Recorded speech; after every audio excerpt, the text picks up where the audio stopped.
Erik McKinney here with Darrell Rideaux, and we're going to finish up Oregon 56, USC 24. Yeah.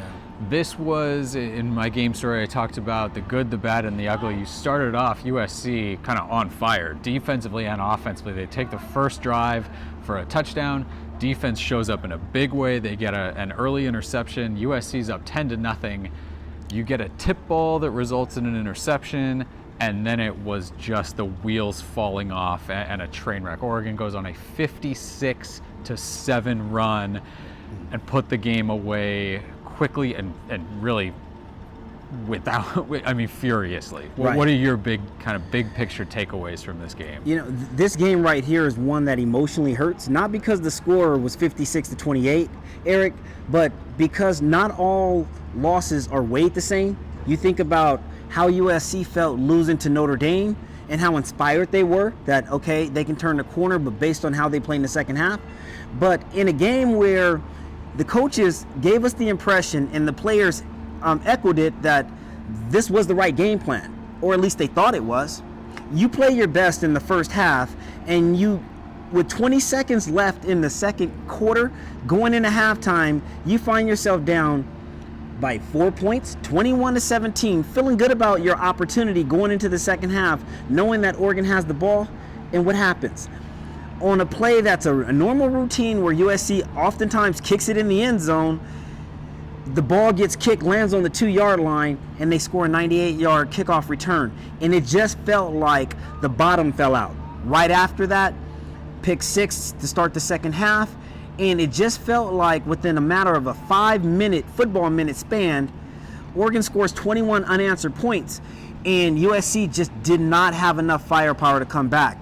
But like I said, some losses you can explain. Others, you just got beat. But this was a game where I felt like coaching really did let them down. There were some situations on a 4th and 9 when the score was still close at hand. Clay Helton decides to go for it. It leads to Keaton Slovis throwing an interception, which led to a short field for Oregon. And at that point, there's no coming back from that. I mean, it's kind of what play do you want to pick to say this was kind of the turning point? There were so many. You had Keaton Slovis threw 3 interceptions. One of them gets returned for a touchdown. Right. He fumbled the ball on a 3rd and goal from the 3-yard line, where you think, okay, worst case, you're coming away with 3 points. But really, it's early on. After Isaiah Pulomau gets that interception, USC starts the drive at the 8-yard line, thinking you could go up by 14. Really make a statement early. They end up kicking a field goal and it's 10, and then it's kind of what we've seen all year and really the last couple of years. There's just enough little sort of things that chip away, and Oregon was good enough tonight to just take advantage of all of it in a hurry. That's what I think we're alluding to. It's the fact that they did all of their damage virtually in the second half. But this was a game when Oregon didn't have their best fastball. C.J. Verdell wasn't a big factor in this game. Justin Herbert didn't have a lights-out Heisman Trophy type of performance, but this team is so loaded and they can beat you in so many ways. And when you talk about spotting the team off of turnovers, 14 points, or 21 points rather, actually 28 points. 4 turnovers. Oregon turned into 4 touchdowns on their run of 8 possessions, 8 touchdowns. But what I meant to say was, quarters. You score non-traditional touchdowns in the sense of a pick 6 and then a kickoff return for a touchdown. A team like Oregon, there's a reason why they're in the top 10, and deservedly so. They are so explosive and they can beat you in so many chunk plays. When you're USC and you know you have to play perfect and you have the right type of game plan going in, but your best isn't the best today, that lets you know how far your program has fallen behind. And you look back at last week against Colorado, there were some bounces that went USC's way. They certainly could have fumbled that game away a couple of times, a near interception that drops to the ground. There were some things that definitely went their way. This game, that was not the case. No, anytime a ball bounced in the air, it seemed like Oregon was there, and everything kind of went Oregon's way. And if you're USC, that kind of tells you where you are at this point. I think it was a significant statement for Oregon to come into the Coliseum with mind you, a lot of Southern California prep players that should maybe be wearing Cardinal and gold for USC. They came in here and made a statement. They pretty much, virtually guarantee themselves a spot in the Pac-12 championship game with what their lead in the North right now. Right. And this loss knocks USC back behind Utah, where Clay Helton had talked for a long time about we control our own destiny in the Pac-12 South. That's not the case anymore. Utah with just the one loss, USC now with two. I think that's a big statement for where these two programs are going. And you talked about, the narrative is getting smaller and smaller for Clay Helton. And if you're a naysayer of Clay Helton or not a fan of him and, you're looking for change, this was one of those statement games that points to why so many people think that perhaps change is necessary at USC.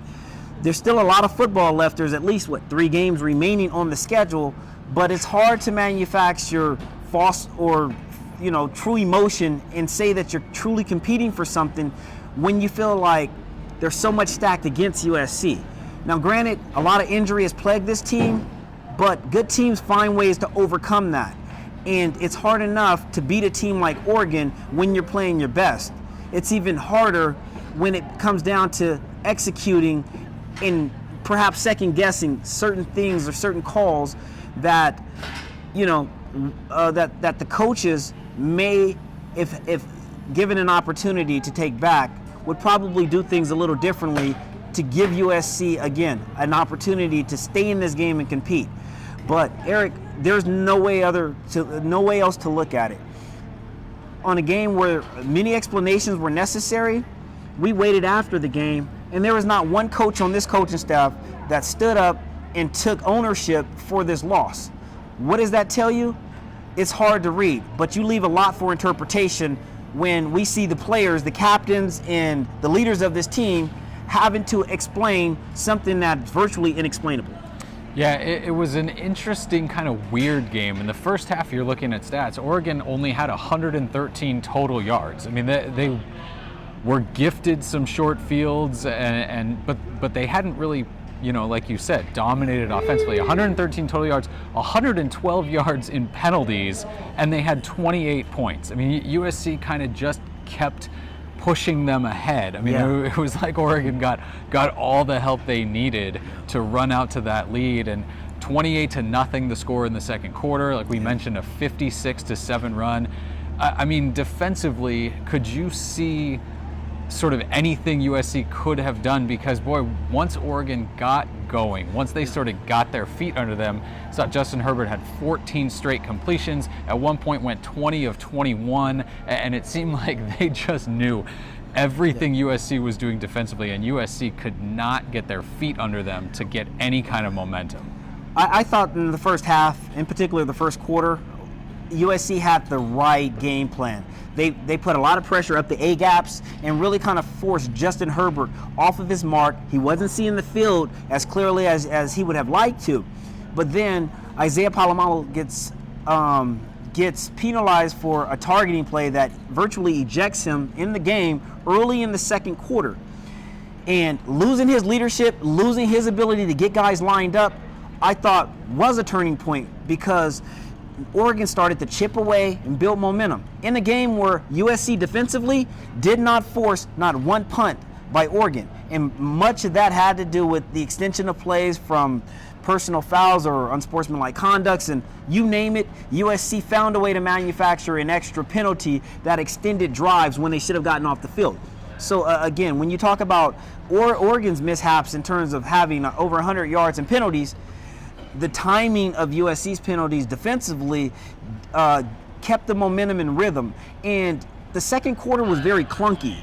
A lot of it you can attribute to just the irregularities of when the penalties were being called. Some I felt like were a little bit questionable. But in a game when you need it to be perfect, you can't allow this to be in the hands of the officials.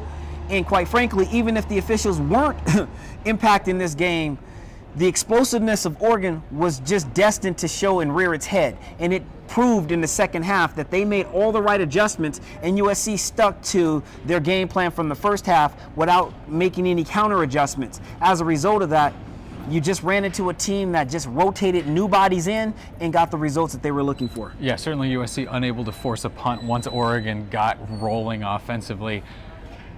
Where do they go from here? I mean, obviously, physically, they've got 2 road games back-to-back. And they won at Colorado, certainly not impressively. They have not done well on the road. You go to Arizona State on Saturday. You go to Cal right after that. Those are not teams that have been phenomenal this year, but it almost doesn't matter if you're getting USC on the road. Right. I'm curious to see where do you feel like, is this a game that you can regroup from? Is this a game that you can sort of put something together and go salvage the rest of your season? Because Utah doesn't have a great schedule their last 3 games, but we've seen in the Pac-12 kind of anybody can trip anybody up at any time. So let me put my coaching hat on.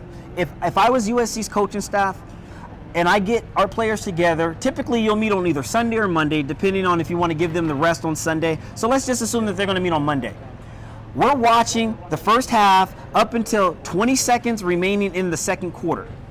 Up until then, you feel like you played well enough to compete.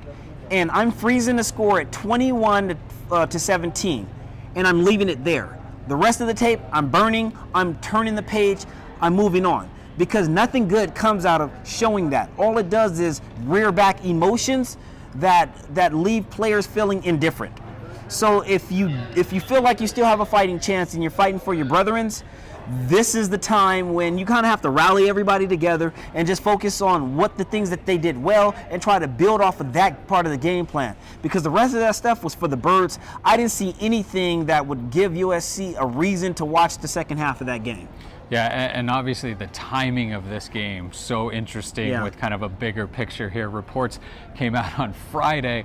Certainly not the timing you'd want if you're trying to get your team ready for a big game like Oregon. Reports coming out that USC, in the next little bit here, set to announce a new athletic director, Mike Bohn, coming over from Cincinnati. We'll see sort of the timing of how that plays out. But boy, not the kind of performance that Clay Helton certainly wanted to put on paper, on film, when you've got a new AD coming in. I think that now becomes, with the Pac-12 South, again, as we see it playing out, Utah probably winning their next 3 games, with the Pac-12 South potentially decided, that now becomes the biggest question going forward.